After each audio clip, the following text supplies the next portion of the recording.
이 새벽 시간에 하나님께서 오늘 우리에게 주신 말씀은 이사야서 46장 1절에서 7절까지의 말씀을 보도록 하겠습니다. 이사야서 46장 1절에서 7절까지의 말씀입니다.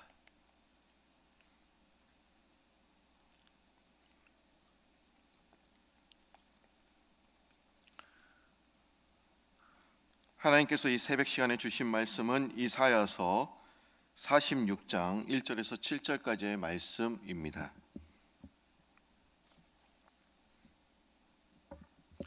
다 찾으신 줄 알고 한 절씩 교독합니다. 벨은 엎드려졌고 느보는 구부러졌도다. 그들의 우상들은 짐승과 가축에게 실렸으니 너희가 떠매고 다니던 그것들이 피곤한 짐승의 무거운 짐이 되었도다.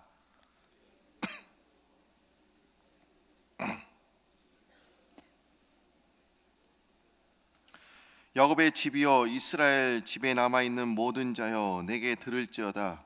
배에서 태어남으로부터 내게 안겼고 태에서 남으로부터 내게 업힌 너희여,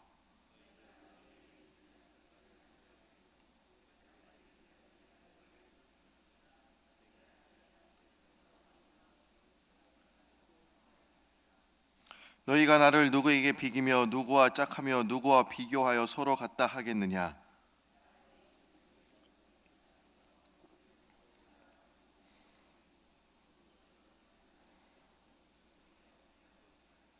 예, 7절 한 목소리 있습니다. 그것을 들어 어깨에 메어다가 그의 초소에 두면 그것이 서 있고 거기에서 능히 움직이지 못하며 그에게 부르짖어도 능히 응답하지 못하며 고난에서 구하여 내지도 못하느니라. 아멘. 예, 오늘은 날씨가 많이 쌀쌀해졌습니다.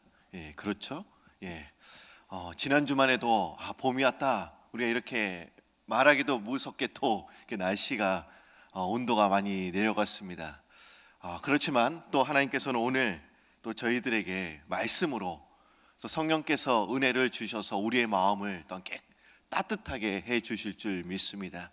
우리가 그런 믿음 가지고 또 오늘 말씀을 들었으면 좋겠습니다. 우리 한번 옆에 있는 분들과 인사해 보도록 하겠습니다. 반갑습니다. 잘 오셨습니다.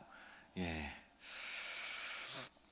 오늘 이사야서 46장 1절에서 7절까지의 말씀, 원래 오늘의 양식은 46장 4절부터 13절까지입니다. 근데 제가 포인트는 4절과 5절 말씀이기 때문에 제가 다 읽지는 않았습니다. 그래서 여러분들 왜 읽질 않았을까 궁금해하신 분이 있을 것 같아서 제가 말씀을 드리면서 이제 설교하도록 하겠습니다. 한국 초대교회 모페트라는 그런 선교사님이 계셨습니다. 이분이 한국에서 이제 선교 사역을 모두 마치시고 이제 미국 고국으로 돌아가시게 되었습니다. 한국의 교회 지도자분들은 이분이 너무나 수고하셨기 때문에 그를 위해서 비석을 세우자는 의견을 이제 나누었습니다. 그를 아는 많은 사람들이 우상의 개념이 아니라 이제 기념의 차원에서 비를 세우자는 그런 내용이었습니다. 이때 최건능 목사님이 계셨는데 이 목사님이 이렇게 계속 주장을 했습니다. 저는 누구보다도 이 모페트 선교사님을 존경합니다. 그는 한국교회의 은인이자 저의 또한 선배님이시기도 합니다. 저는 진심으로 그분을 존경합니다. 그러나 여러분들이 그분의 동상을 세우신다면 저는 도끼로 그분의 동상을 깨부술 것입니다. 여러분들은 세우십시오. 저는 다시 부술 것입니다. 계속 이렇게 이야기를 하자 이 최건능 목사님의 마음을 이제 이해하신 이 모펫 선교사님은 이제 기념관만을 세우기로 결정하고 이제 이분은 이제 미국으로 본국으로 돌아오게 되었다고 합니다. 근데 이 이야기가 이제 한국 교회사의 초대 교회사를 보시면 이런 이야기가 이제 계속 등장하고 있습니다. 장로교의 창시자인 이 칼빈도 자신이 죽은 후에는 자신의 비석을 세우지 말라고 또한 당부를 했습니다. 그것은 자기 때문에 그리스도가 가리워질까 봐 비석을 세우지 말아라 이렇게 이야기를 한 것입니다. 여러분, 신앙이란 과연 무엇일까? 우리가 한번 생각해 볼 필요가 있습니다. 신앙이란 우리가 그리스도를 믿음으로 자신의 이름은 자꾸 가리워지는 것입니다. 그리고 이 신앙을 통해서 우리가 믿음의 훈련을 통해서 경건의 훈련을 통해서 주님의 이름만이 높여지도록 우리가 훈련을 받는 것입니다. 우리가 신앙을 통해서 우리의 이가 어떻습니까? 드러나지 않는 것입니다. 내가 열심히 일을 하고 봉사하고 수고했다 할지라도 나의 이름이 아니라 하나님의 이름이 높아지는 것입니다. 우리가 존귀해지는 것은 우리가 인생이 끝난 다음에 주님께서 해주시는 것입니다. 내 스스로 내가 이걸 했구나, 그게 잘난 체 하는 게 아니에요. 내가 모든 일을 다 끝난 후에는 내가 진정으로 하늘나라에 가서 하나님께서 그래 수고했다, 그것은 하나님께서 해주시는 것입니다. 내가 노력해서 또 사람이 해주는 것이 절대로 아닙니다. 그런데 우리는 자꾸 우상을 만들려고 합니다. 자신 또는 자녀 또 많은 물건, 물질을 통해서 우리가 우상을 만들려고 합니다. 오늘 읽었던 이 본문 말씀은 이사야 선지자가 이렇게 예언을 하고 있는 내용이기도 합니다. 이제 이스라엘은 두 나라로 나뉘게 됐습니다. 밑에는 남유다, 위에는 북이스라엘. 그리고 북이스라엘은 아수르에서 멸망을 당하게 됩니다. 그리고 또한 이 남유다도 바벨론에게 멸망을 당하게 되고 많은 사람들이 이제 바벨론 나라로 이제 끌려갈 것이다, 이렇게 이사야 선지자가 예언을 하고 있습니다. 또한 너희들이 바벨론 나라로 끌려가지만 그 바벨론 나라도 또한 멸망을 당할 것이다. 그리고 바벨론의 신들인 이 벨과 느보신도 멸망을 당할 것이야 라고 예언을 하고 있습니다. 그러면서 자신의 신상도 지키지 못한 바벨론의 신들과는 달리 하나님께서 또한 이 너희들을 다시 보호하여 주실 것이고 또 너희들이 다시 이스라엘로 이제 돌아오게 될 것이라고 또한 예언을 하고 있습니다. 우리가 예언서 이사야서를 계속 읽어보면 이런 말이 자꾸 나옵니다. 우상을 섬기는 것이 얼마나 허탄한 것인가에 대해서 이사야 선지자는 계속 반복적으로 말씀을 하고 있습니다. 왜 이사야 선지자는 이런 말씀을 반복적으로 한 이유가 무엇이었을까요? 왜 우상을 섬기는 것이 왜 허탄한지, 우상을 섬기는 것이 얼마나 헛된 일인지 왜 이 말에 대해서 자꾸 강조하는 것일까요? 그것은 우상 숭배가 얼마나 위험한가에 대해서 알려주기 위함이었다는 것을 우리가 알 수 있습니다. 그런데 당시 이스라엘 백성들이 이런 질문이 있었습니다. 이런 고민이 있었습니다. 어떤 고민이냐? 이제 그들이 바벨론으로 이제 끌려가게 될 것인데 이들이 과연 우리가 믿는 그 하나님이 과연 바벨론 신보다 강한가 하는 질문을 가지게 되었습니다. 왜 그렇습니까? 당시 근동 사람들은 이런 생각을 하고 있었습니다. 정복당한 나라의 신은 정복한 나라의 신보다 약하다. 아마 우리 신이, 우리 하나님이 강하다고 한다면 왜 우리가 이 바벨론으로 끌려가야 되는지, 이거는 말이 안 되는 것 같아. 우리가 믿는 그 하나님이 벨과 느보보다 더 약한 것 같아. 이런 신학적인 질문을 하게 되었습니다. 이런 질문을 하면서도 또 이스라엘 백성들은 또 이런 생각을 했습니다. 이스라엘 백성들이 자신이 당한 이 바벨론으로 끌려가는 것은 자신들의 범죄에 따른 하나님의 징계로 주어진 것임을 또한 알고 있었습니다. 그리고 우상 숭배는 그 고통스러운 일을 다시 그들 삶에 반복하게 하는 것임을 또한 그들 또한 알고 있었습니다. 이런 질문과 이런 혼돈 속에서 우상 숭배의 유혹에 넘어가는 자들이 많았다고 하는 것입니다. 바벨론에 끌려간 이스라엘 백성들이 겪는 환난은 과연 무엇이었습니까? 징계를 통한 다시 하나님께로 돌아오라는 하나님께서 그들에게 주신 기회였습니다. 그러나 그 기회를 살리지 못하고 우상 숭배하는 자들이 계속 이어졌다는 그런 말씀입니다. 만일 그들이 우상을 숭배하고 하나님을 다시 진노케 한다면 과연 또한 어떻게 될까요? 징계의 목적을 이루는 것은 고사하고 그들이 하나님의 백성이라는 정체성까지 이제 망각하는 그런 비참한 결과를 또한 초래할 것입니다.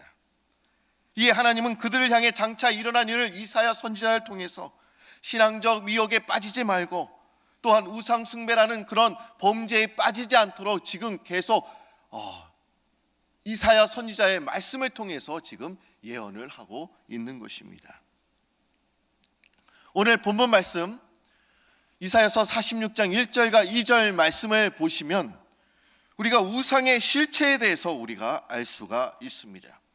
우리 1절과 2절 말씀 한번 보도록 하겠습니다. 한번 여러분들이 읽어주시면 감사하겠습니다. 시작.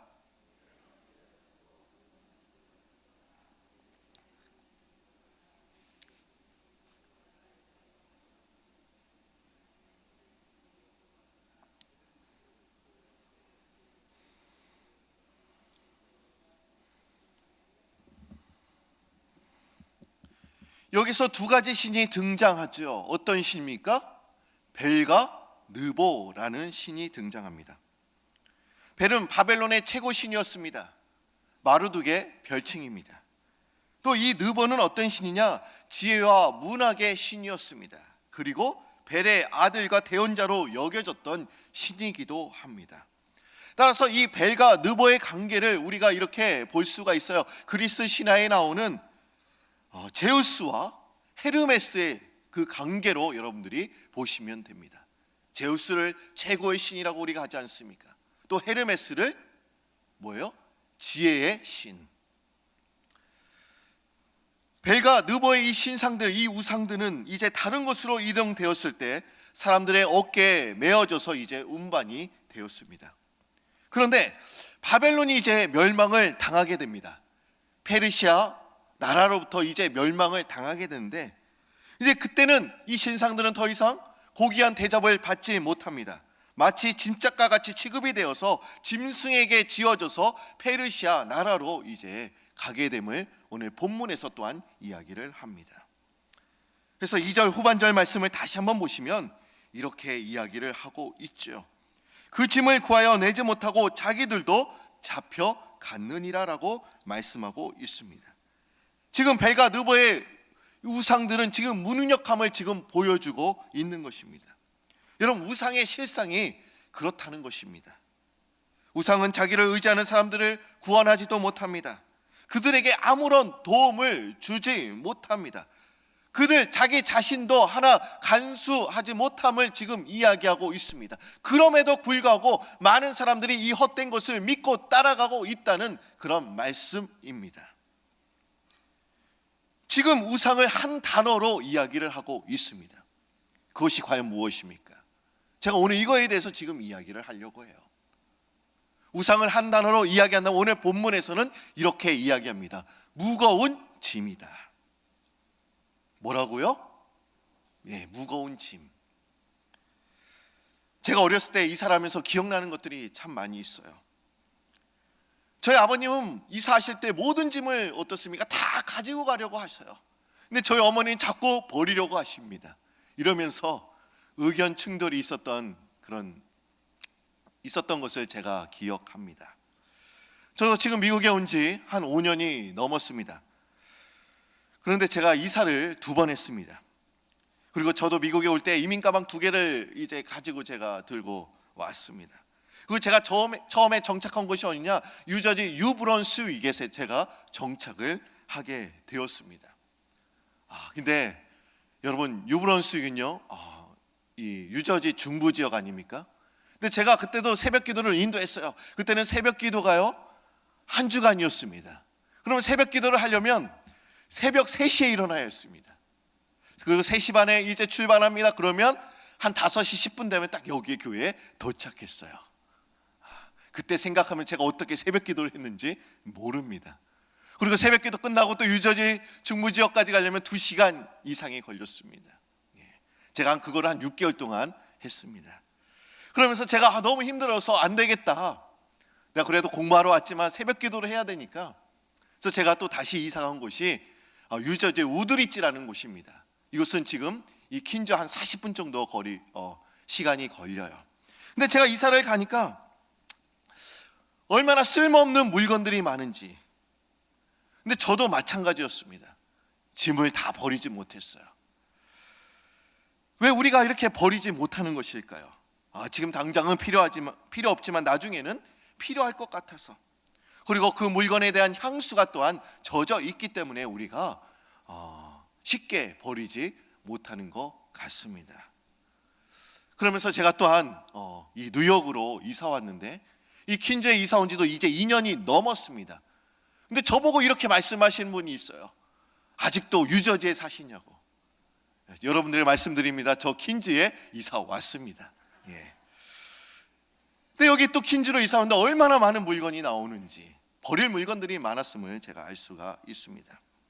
저는 많은 책들을 제가 사게 되는데, 저는 서점에 직접 가서 책을 사는 것이 아니고 인터넷에서 항상 책을 이제 리뷰를 보면서 이제 책을 고르면서 이제 구입하게 됩니다. 제가 아직은 구입하지는 않았지만 제가 눈에 들어오는 책 한 권이 있습니다. 뭐냐면 사사키 후미오가 쓴 나는 단순하게 살기로 했다라는 그런 책입니다. 좀 여러분들이 제목만 우리가 들어도 여러분들이 좀 뭔가 느껴지는 부분들이 있을 것입니다. 제가 인터넷에서 이 책의 목록을 한번 자세히 살펴봤습니다. 근데 이런 내용입니다. 왜 물건은 점점 늘어나게 될까? 그리고 인생이 가벼워지는 비움의 기술에 대해서 계속 이제 이야기를 하고 있습니다. 결론적으로 보면 이런 내용이더라고요. 목차만 봐도 제가 이렇게 느낄 수가 있어요. 물건을 버리고 나니까 가치관이 뒤바뀌어지고 또한 행복해졌다는 그런 내용이기도 했습니다. 아마 제가 목차만 보고 여러분들에게 더 깊은 내용의 말씀을 온전히 드릴 수는 없지만, 아마 우리가 쓸모없는 거, 물건을 버리는 것이 얼마나 중요한지 우리가 느낄 수가 있습니다. 제가 좀 이 책을 읽고 여러분들이 더 소개해드리면 좋지 않을까라는 생각을 해보게 됩니다. 여러분, 이 우상도 어떻습니까? 이 우상도 그를 숭배하는 자에게 오직 피곤케 하는 짐이 된다라고 지금 말씀하고 있습니다. 우상을 숭배하는 사람들은 우상을 위해서 많은 수고를 합니다. 많은 노력합니다. 우상을 만드는 데서부터 많은 수고를 해야 됩니다. 많은 손을 들여야 합니다. 그리고 그것을 기쁘게 하여 또 다른 노력을 지속적으로 또한 해야 합니다. 그러니 우상이 그를 숭배하는 자들에게 얼마나 무거운 짐이 되는 것일까요? 그러나 하나님은 과연 어떤 분이십니까? 오늘 그 하나님에 대해서 또한 이야기를 하고 있습니다. 3절과 4절 말씀 한번 보실까요? 3절과 4절 말씀, 제가 3절을 여러분들이 4절 읽어주시기 바랍니다. 야곱의 집이여 이스라엘의 남은 모든 자여 내게 들을지어다. 배에서 태어남으로부터 내게 안겼고 태에서 남으로부터 내게 업힌 너희여.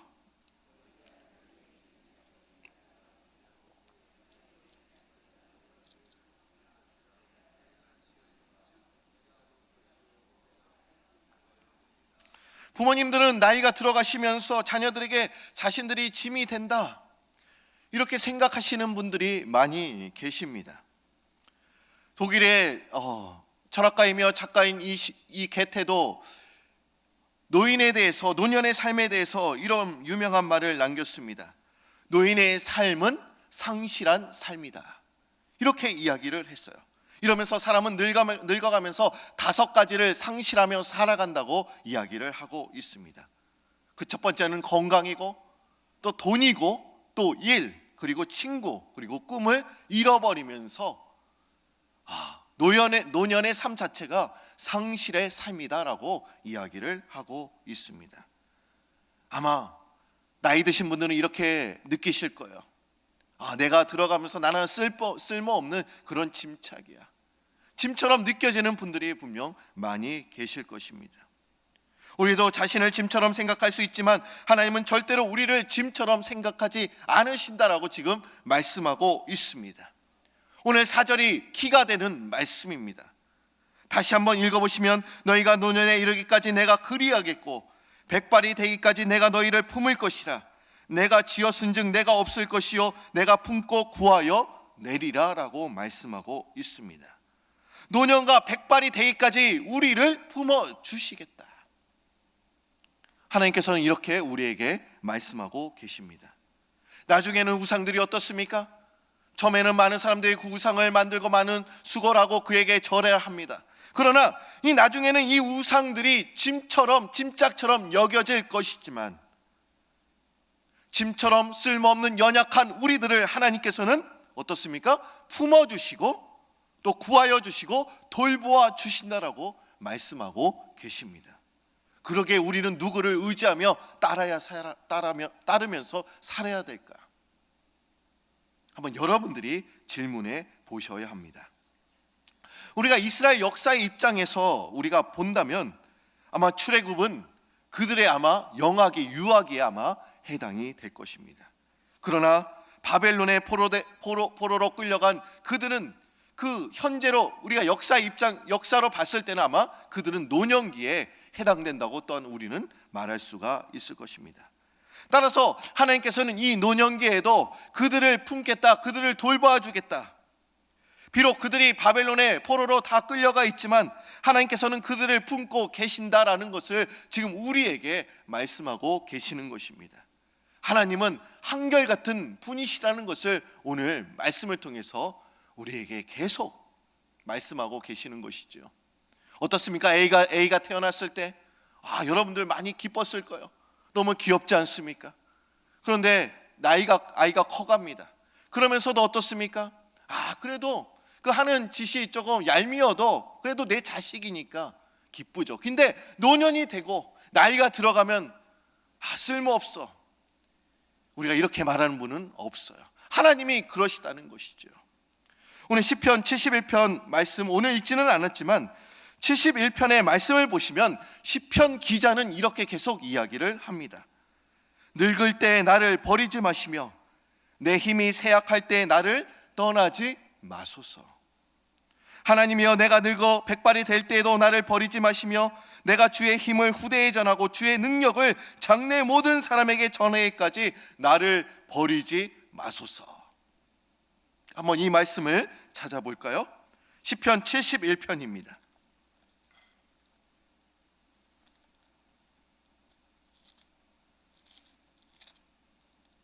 (71편) 18절 말씀입니다. 한번 읽어보면 참 좋을 것 같습니다.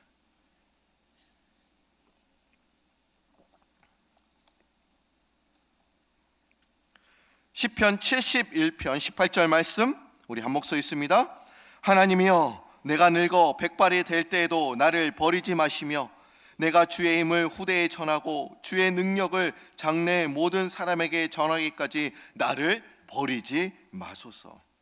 이 시편 71편은 지금 다윗이 지은 시입니다. 왜 다윗이 이렇게 간구했던, 기도했던 이유가 무엇이었을까요? 다윗의 대적자들은 이렇게 이야기를 했어요. 사울이 인생 말년에 하나님께 버림을 받아서 비참한 최후를 맞았듯이 다윗 너도 하나님께 버림을 받을 것이야. 너 지금 잘 나간다고 생각하지? 절대로 그렇지 않다. 너도 마찬가지 사울처럼 그런 비참한 최후를 맞이할 것이야. 이런 얘기를 이 다윗은 자꾸 듣게 되었습니다. 다윗의 이 간구는 대적들의 말대로 하나님이 늙은 자기 자신을 버릴 가능성이 있어서 이렇게 기도한 것이 절대로 아니었습니다. 이렇게 기도를 드린 것은 하나님은 결코 자신을 버리지 않으실 것이야. 그런 믿음을 지금 역설적으로 지금 이야기를 하고 있는 것입니다. 이에 다윗은 하나님께서 자신을 끝까지 버리지 마실 것을 이제 간구함으로써 이제 하나님에 대한 자신의 믿음을 지금 표현하고 있는 것입니다. 하나님은 어떻습니까? 우리를 실컷 이용해 먹고 나이가 들어서 쓸모없게 된다면 우리를 버리시는 그런 무자비한 분이 절대로 아니십니다.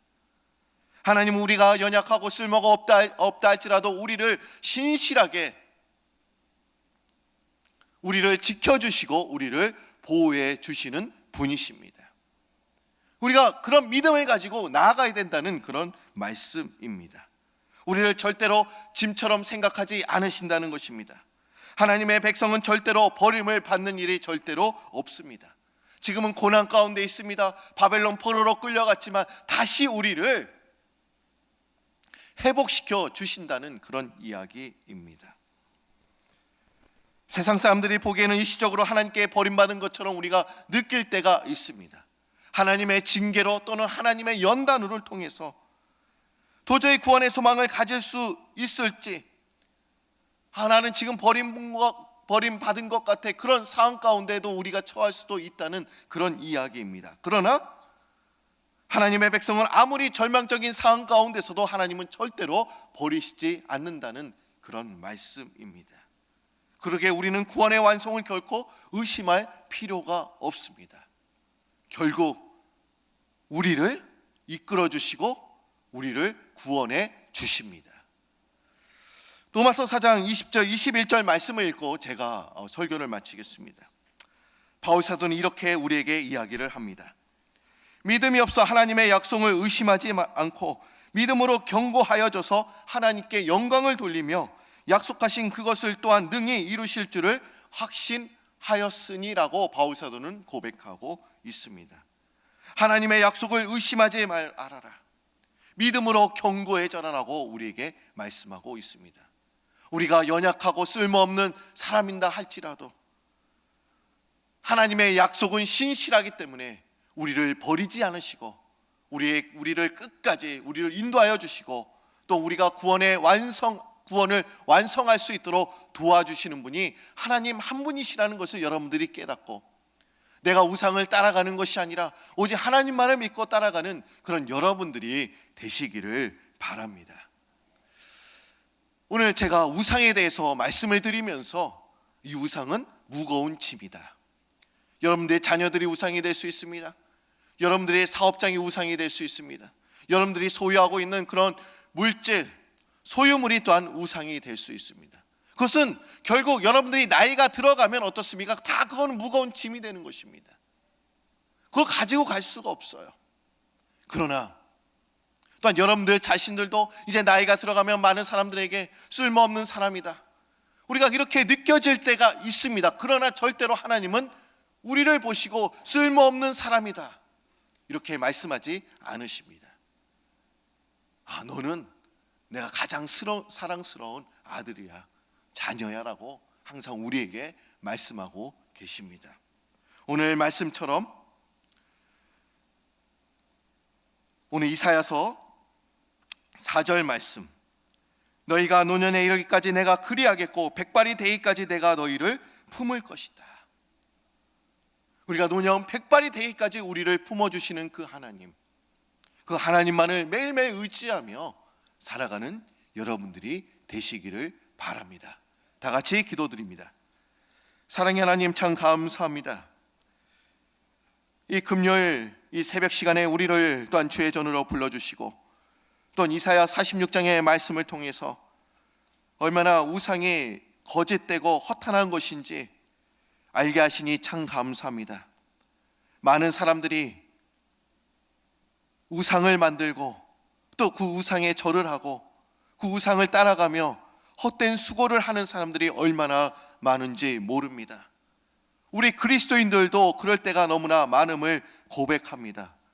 우리가 우상에 따라가는 것이 아니라 참되신 하나님만을 믿고 따라가며 의지할 수 있는 우리 참된 그리스도인이 될 수 있도록 주님 인도하여 주시고, 진정으로 하나님의 마음이 오늘 말씀을 통해서 우리가 깨달았는데, 우리가 진정으로 연약하고 보잘것없는 우리가 나이가 들어서 짐짝처럼 느껴질지라도 그때는 하나님께서는 우리를 사랑하여 주시고 또 우리를 인도하여 주시고 우리를 품어 주신다고 말씀하여 주셨사오니 이 약속의 말씀을 믿고 우리가 나아갈 수 있는 저희들이 될 수 있도록 주님이여 인도하여 주옵소서. 이 약속에는 주님께서 신실하시고 믿으시고 항상 한결같은 분이시라는 것을 우리가 깨달을 수 있도록 주님 인도하여 주시고, 내가 지금 고난 가운데 고통 가운데 지금 세상 사람들에게 이해가 되지 않는 가운데 우리가 처해 있을지라도 그러나 우리를 또한 품어주시고 우리를 이끌어주시고 그 구원해 주신다는 것을 우리가 믿고 주님의 말씀 따라 온전히 살아갈 수 있는 저희들이 다 될 수 있도록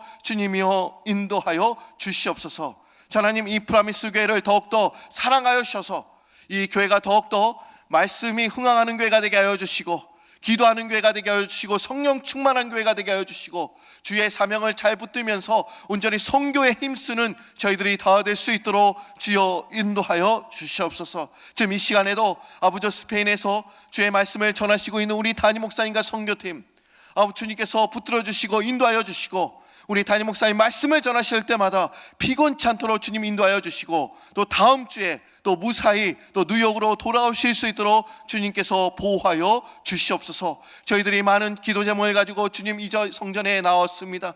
아버지, 한나가 아버지 무릎 꿇으면서 울부짖으며 주님께 기도했던 것처럼 하나님, 진정으로 저희들, 우리의 어머니들이 기도하는 어머니들이 되어야 될 수 있도록 주님 인도하여 주시고, 간절하게 주님을 부르짖으며 찾는 저희들이 다 될 수 있도록 인도하여 주시옵소서. 또한 이 시간에 주님 앞에 예물을 드린 손길들이 있사오니 이 예물을 축복하여 주시고, 이 예물이 진정으로 하나님의 나라를 위해서, 하나님의 영광을 위해서 쓰여질 수 있도록 주님 도와주시옵소서. 감사드리오며 예수님의 이름으로 기도드립니다. 아멘.